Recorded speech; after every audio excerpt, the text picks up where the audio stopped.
يعطيك العافية. الله يعافيك. مصالح جاهزة معي للسؤال؟ إن شاء الله. السؤال يقول لك أين يوجد مقام سيدنا إبراهيم عليه السلام؟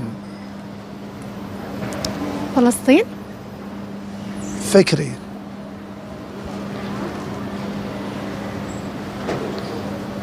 مكة المكرمة.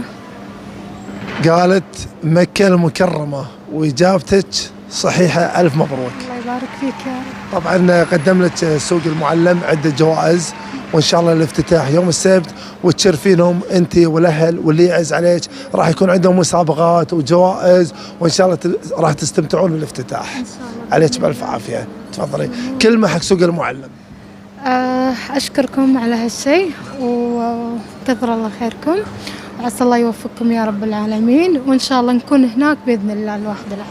طبعا هذه دعوة لكم من سوق المعلم، إن شاء الله راح نشوفكم يوم السبت وتكون عندهم شخصيات إن شاء الله وتوزيع هدايا للكبار والصغار، ويعطيك العافية. الله يوفقك يا رب. تسلم. شكرا لك.